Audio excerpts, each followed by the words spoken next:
মানুষ পারে না এমন কিছু নাই। মানুষ যা কল্পনা করতে পারে মানুষ তা করে দেখাতে পারে। এজন্য আমাদের কল্পনার জানালাটাকে বড় করতে হবে।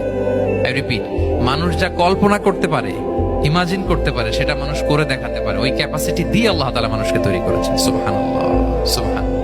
লাকাদ খালাকনাল ইনসানা ফি আহসানি তাকওয়িম। এই ব্রেনকে খাটিয়ে মানুষের কত ইনভেনশন, কত ডিসকভারি, মানুষ সভ্যতার পর সভ্যতা বিনির্মাণ করেছে। চোখ ধাঁধানো মানুষের আবিষ্কার, তাক লাগিয়ে দিয়েছে গোটা বিশ্বে একটার পর একটা করে। আল্লাহ এমন ভাবে মানুষকে তিনি তৈরি করেছেন। লাকাদ খালাকনাল ইনসানা ফি আহসানি তাকওয়িম। চমৎকার অবয়বে, তার দৈহিক অবয়ব যেমনি সুন্দর, তার বুদ্ধিগত, তার চিন্তাগত, তার ইন্টেলেক্ট এটাও তেমন সুন্দর, এটাও তেমন চমৎকার। পৃথিবীর কোন প্রাণীকে আল্লাহ তাআলা এরকম হিউম্যান ব্রেনের মতো এরকম সফিস্টিকেটেড ব্রেন দিয়ে, ইন্টেলেক্ট দিয়ে তৈরি করেনি। এজন্য সব প্রাণী থেকে মানুষ আলাদা। সব প্রাণী থেকে মানুষের চিন্তা, বিবেক, বুদ্ধি এগুলো আলাদা।